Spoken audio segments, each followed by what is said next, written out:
So thank you very much for your invitation and to give me the opportunity to present my research project.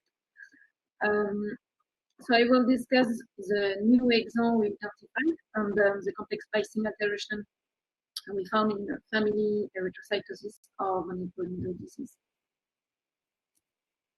So is it okay? You see my slide? I don't hear anybody. Okay, let's see.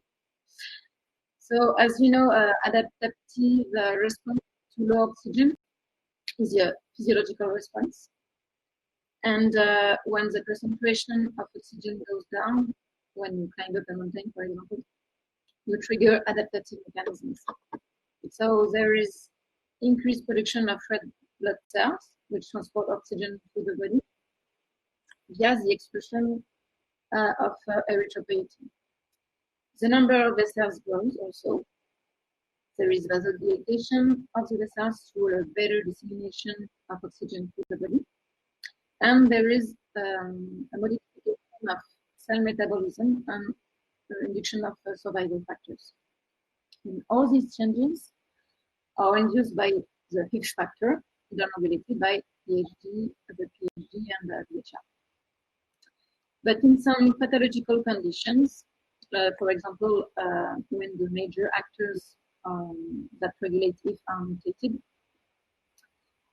PhD2 or VHL, for example, you have an accumulation of if, most of all if2 alpha, that overactivates its target genes. So you have overproduction of erythropoietin that induce overproduction of red blood cells, also called erythrocytosis.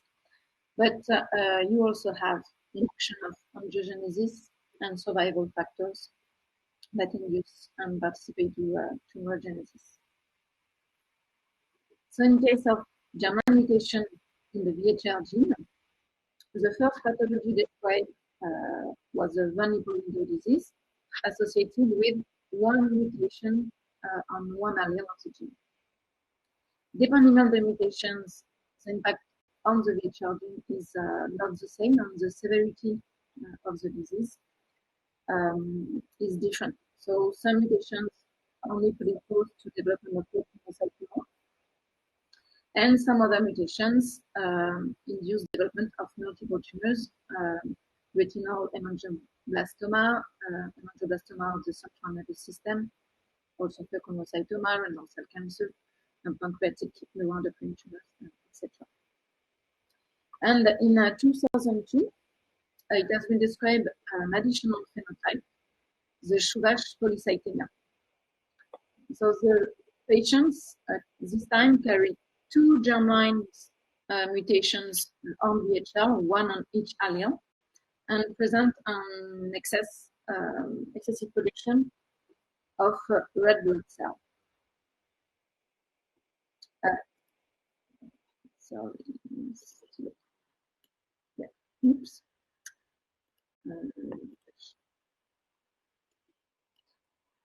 Can you see the arrow? Okay.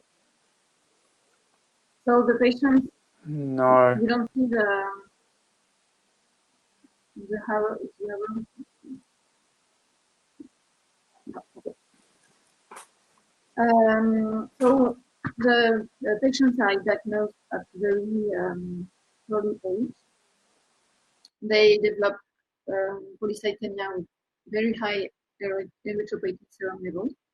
They suffer from headaches, pleuria, vertebral angiomas, varicose veins, pulmonary hypertension, and they die prematurely from cerebral vascular events and peripheral thrombosis. And the particularity of these patients is that they never develop tumors.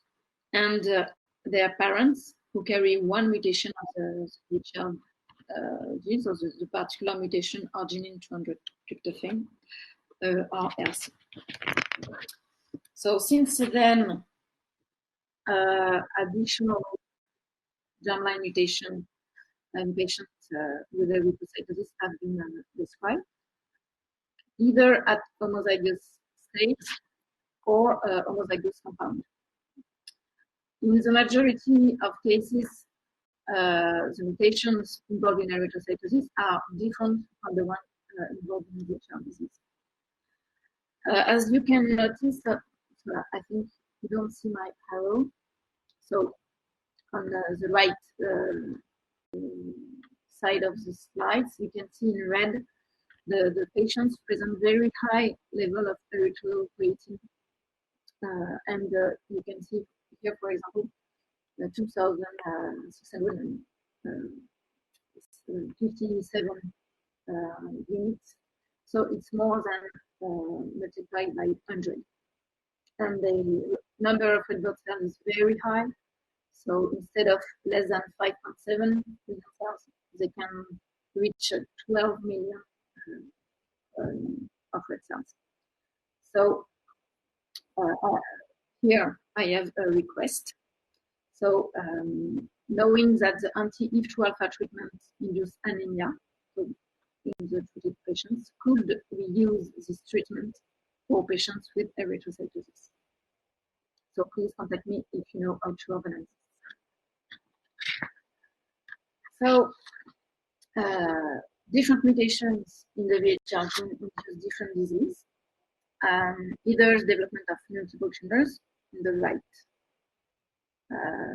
side, and some mutations at the heterozygous state do not have any impact. So patients are healthy, so the parents of patients with erythrocytosis, and patients with mutation at recessive state, so in both alleles, can develop erythrocytosis with no tumors.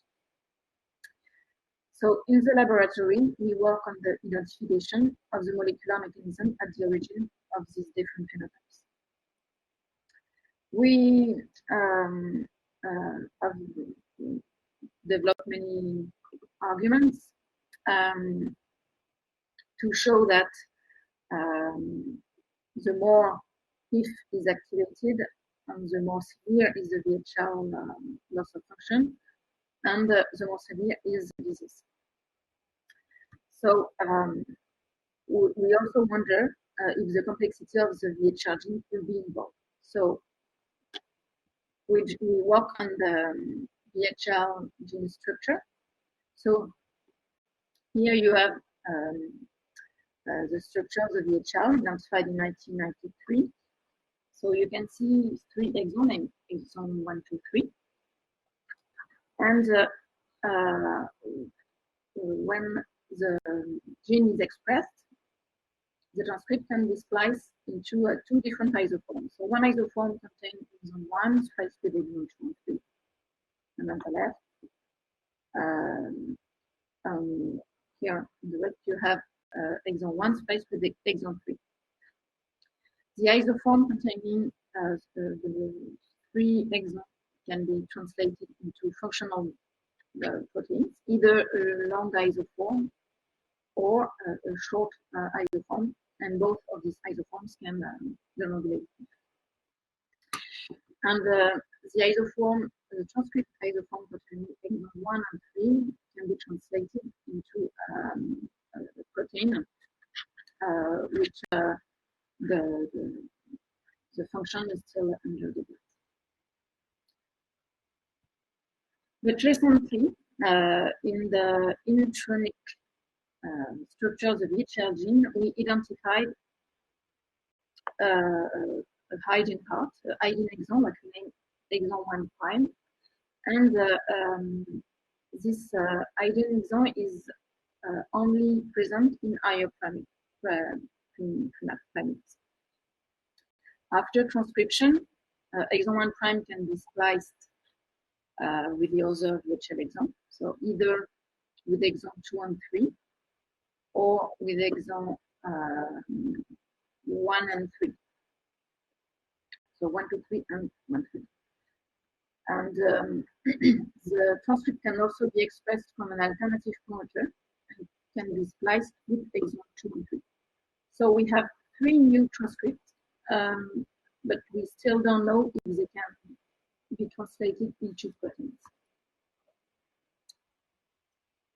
What we show is that E1 prime, when it is inserted and included in the transcript, this exon 1 prime is not in phase with the other VHL sequence. And this exon 1 prime induces premature stop codon.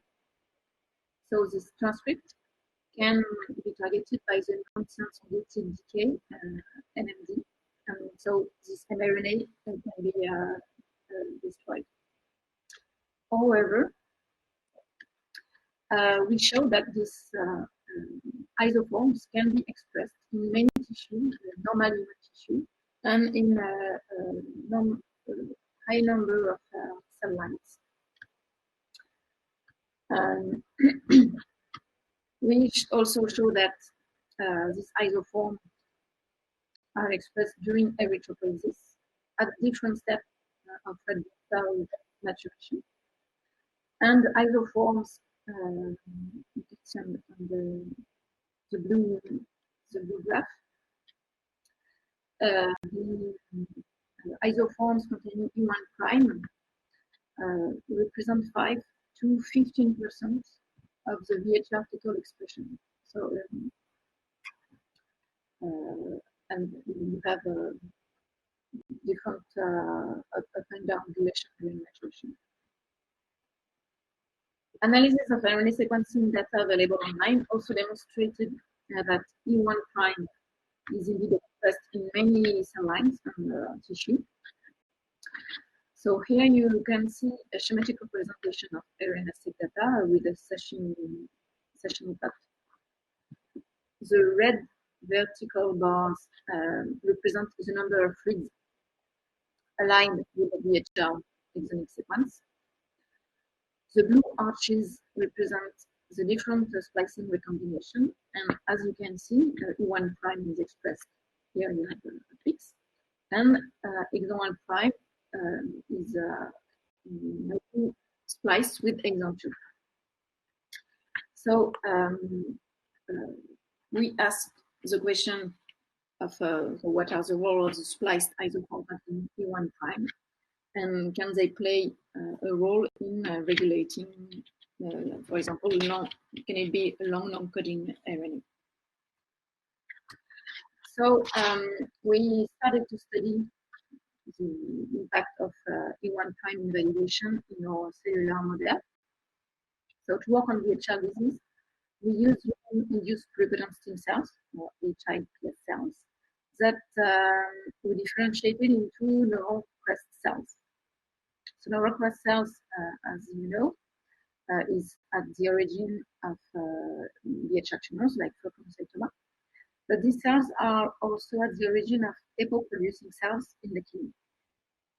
So we validate our model with HIPS cells from Shuvash patients carrying homozygous mutation and origin 200 and we managed to differentiate these cells into neural crests, able to overexpress EPO-like mutations.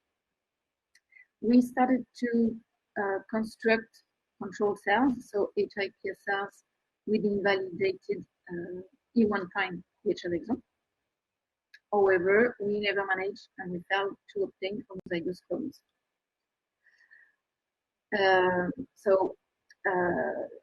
The total loss of function may be lethal for HIPS cells. And we performed CRISPR experiments to invalidate E1 prime, this time in HIPS cells.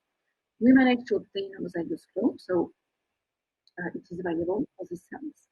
However, the loss, we failed to differentiate these cells into neural crests. Therefore, the loss of E1 prime is not neutral for these cells, and we need to identify it. But what we know is that E1 prime play an important role in pathogenesis. Indeed, we identified mutations in E1 prime in patients with erythrocytosis, but also in patients with vanillin disease. So thanks to international collaborations, we identified a mutation in E1 in 10 families with erythrocytosis. In the first 7 cases, the patients presented erythrocytosis with heterozygous mutation, and we identified the mutation in E1 in the second allele. And in 3 families, so the 3 last one, you can see on the bottom right, the patients carry 2 mutations on each allele in E1. So they are homozygous for mutation in E1. So we confirm that erythrocytosis is a recessive disease, and mutations in E1 is sufficient to induce erythrocytosis. And sometimes it can be very severe disease. So, for example, you can see that in one family, a young patient died after a severe thrombotic event. Very interestingly, so we studied during 10 years a large family with all clinical manifestation of the von Hippel-Lindau disease with no mutation on VHL, and in the classical exon 1, 2, or 3. But we found heterozygous mutation in E1 in association with a rare polymorphism on the same allele. And these genetic variations are still different from the one identified in patients with erythrocytosis. So like in classical VHL disease, the mutations are not the same. We perform RNA sequencing, either in blood cells of patients or in tumors, the control of patients. So you have the patient cells in red and the control in green. And what we found is that E1, you can see just below the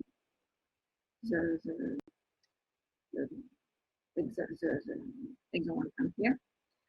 So this exon is expressed, spliced, and included in excess in the transcript.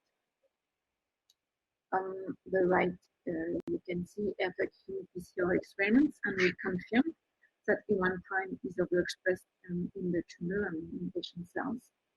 And both types of transcript, either what we call upstream E1 initiated from the alternative promoter, but also the E1 spliced with the exon.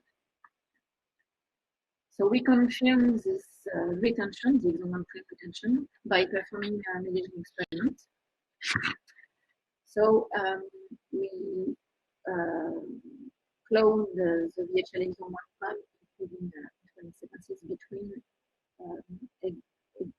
artificial exon in what we call gene plasmid.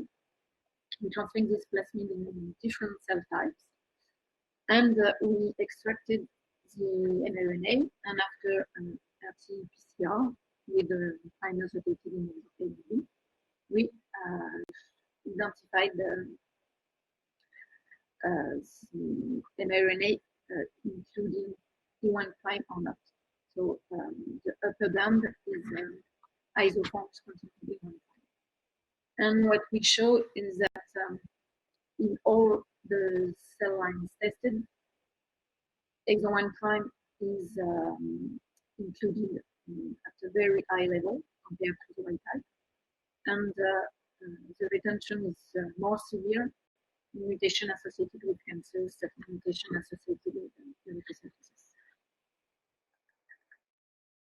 In collaboration with the Yannick Carlo team, we also show by Western blot that the increase of this expression of the mRNA protein 1' is not associated with upregulation of the expression of the protein in 1', so the protein here X1. So you can see on the blot there is no expression of this protein in patient samples. However, what we found is that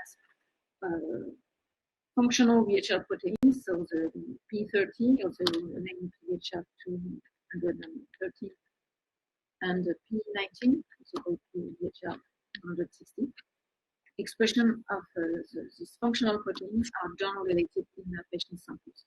And you can see in red the down-regulation of the expression is more severe in patients with homozygous mutations. Additional cases have been screened.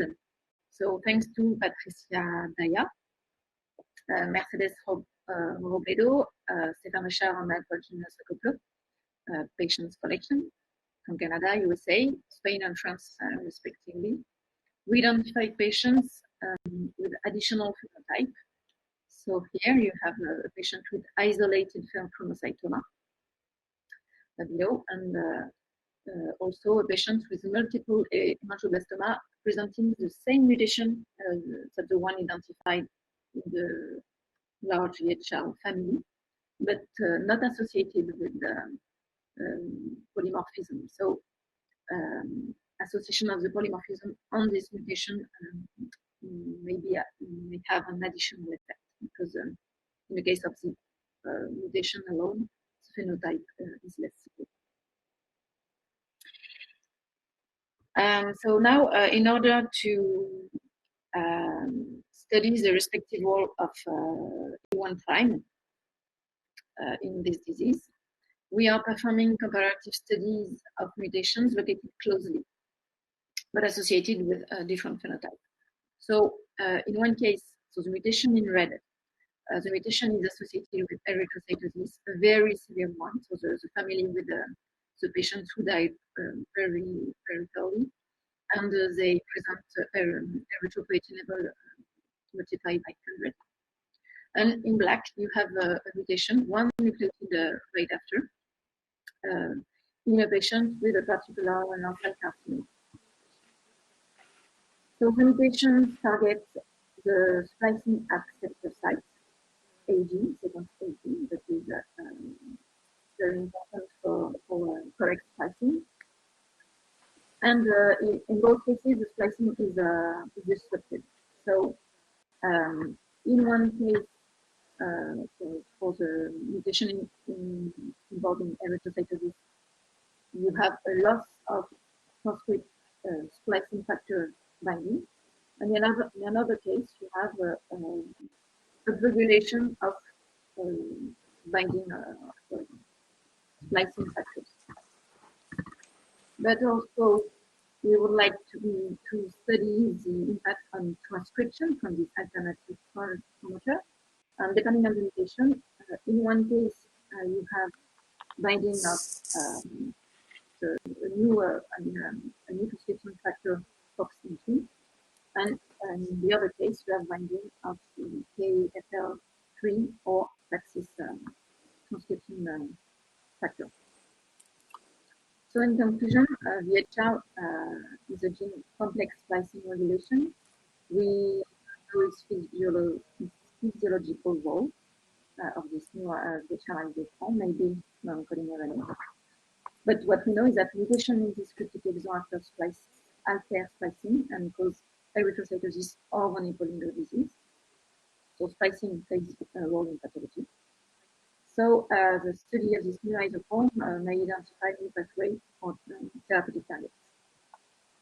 So I would like to thank all my collaborators, and in addition to partners of our project, in particular VHL France and VHL Alliance for their major support. Thank you very much. Great, thank you very much, Betty. We still have a lot to learn about VHL gene, it seems. I think in the interest of time, we'll limit it just to one question so we keep moving. And I'll read out the question from Rachel. She's asking, I think, a practical question on whether the VHL expertise centers, or in the US, the CCCs, are currently screening for mutations affecting the exon 1 prime in potential VHL carriers. Do you know that? I don't know, I hope so. I know that Patricia Daya started to include this exon 1 prime in their panel. And I think Mayo Clinic also started to screen the patients with human prime. So I don't know. Okay. Something to include for the clinical colleagues maybe in the future.